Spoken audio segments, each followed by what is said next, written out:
Hello, guys, welcome to our channel, The Dynamic Vibes. You're here with Dr. Manifest. Became positive is not about applying a short, sweet trick, but it's like a journey.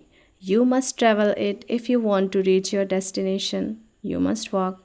दोस्तों हमने अपने last video में negativity के बारे में बात की थी कि कैसे कुछ नेगेटिव पीपल, कुछ नेगेटिव इमोशंस और हम खुद नेगेटिव होकर अपनी लाइफ को बार बार अफेक्ट करते रहते हैं, अपनी ही लाइफ में प्रॉब्लम्स क्रिएट करते रहते हैं। तो प्रॉब्लम जानने के बाद अब बारी है सॉल्यूशंस की कि ऐसा हम क्या करें कि धीरे धीरे अपने आप को, अपने एनवायरनमेंट को पॉजिटिव बना सकें। उसके लिए सबसे पहले हमें अप्लाई करना होगा या जानना होगा कुछ रूल्स को, जो kind of short sweet tricks ही हैं। तो हम जानते हैं सबसे पहले principle 25/75। According to this principle, for every negative people you must have 3 uplifting people in your life. You must try to surround yourself with people who are better than you. इसका मतलब ये है कि सबसे पहले आपको अपनी लाइफ के उन नेगेटिव लोगों को ढूंढना होगा या ध्यान देना होगा कि ऐसे कौन लोग हैं जो आपको बार बार नेगेटिव बना रहे हैं, और उसके अपोजिट में पर पर्सन आपको ऐसे 3 लोगों के साथ जुड़ना है या उनके साथ मिलना है जो उनके नेगेटिविटी को काउंटर बैलेंस कर सके। वो पॉजिटिव किसी भी सेंस में हो सकते हैं, लाइक वो फाइनेंशियली फ्रीडम हो सकते हैं, अपनी लाइफ को खुल के जीने वाले हो सकते हैं, हमेशा खुश रहने वाले हो सकते हैं, वो प्लेफुल हो सकते हैं, एक्सेट्रा एंड एक्सेट्रा। और इस ट्रिक को हम इस तरीके से भी समझ सकते हैं कि आपको अपनी लाइफ का या कहे तो अपने दिन का 75% टाइम उन लोगों के साथ स्पेंड करना है जो कि आपको इंस्पायर करे, अपलिफ्ट करे, ना कि नीचे की ओर धकेले।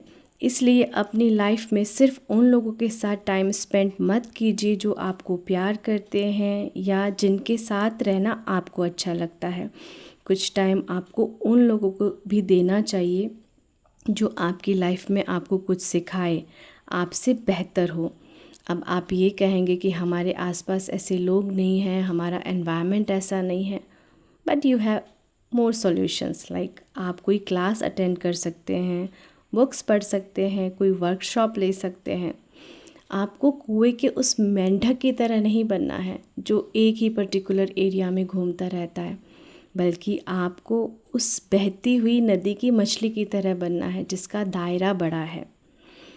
अब बात करते हैं दूसरे सॉल्यूशन की, जिसमें आपको ये समझना है कि कोई इंसान जो आपके आसपास है, आप उसे कितनी देर तक टॉलरेट कर पा रहे हैं।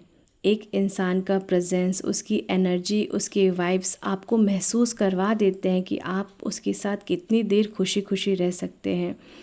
आपने गौर किया होगा कि हमारी लाइफ में कुछ ऐसे लोग होते हैं जिनके साथ हम घंटों टाइम स्पेंड कर सकते हैं, लेकिन वहीं कुछ लोग ऐसे भी होते हैं जिन्हें देखने का भी मन नहीं करता, या उनके सामने आते ही ऐसा लगता है कि हम कहीं छुप जाए या वो हमारे सामने आए ही ना।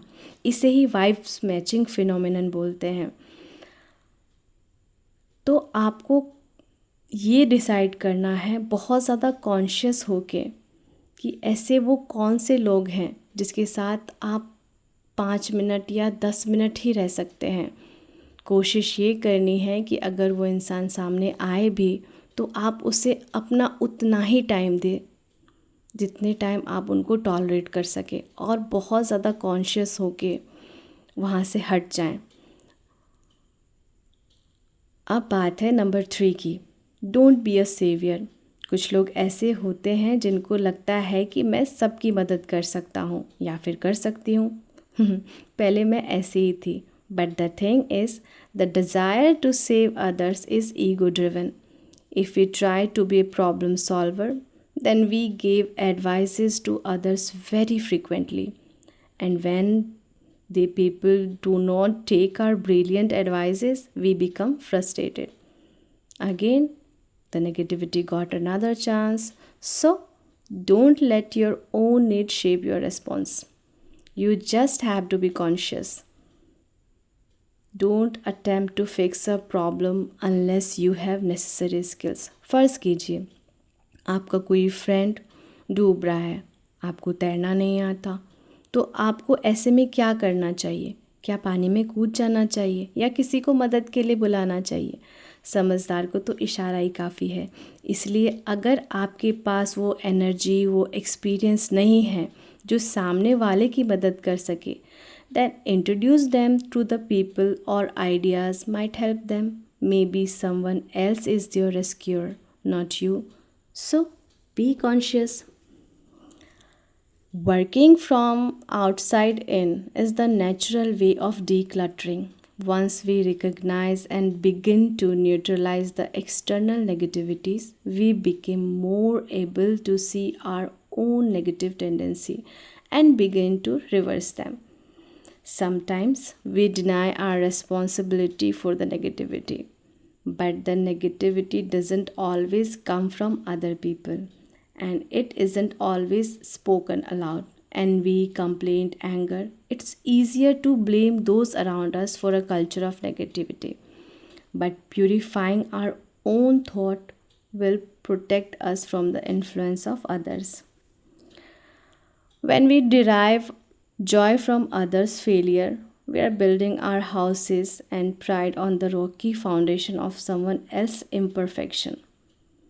That is not steady ground. In fact, when we find ourselves judging others, we should take note. It's a signal that our mind are tricking us into the things we are moving forward when the truth we are stuck. Yeah, we are totally stuck. So, we may never completely purge ourselves of envy, jealousy, greed, lust, anger, pride, and illusion, but that doesn't mean we should ever stop trying.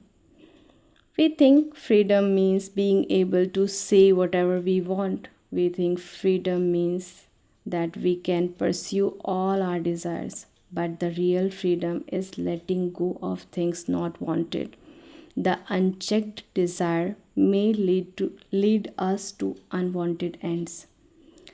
Letting go doesn't mean wiping away the negative thoughts, feelings, and ideas completely. But the truth is that these thoughts will always arise. It is what we do with them that make the differences. The key to real freedom is self-awareness.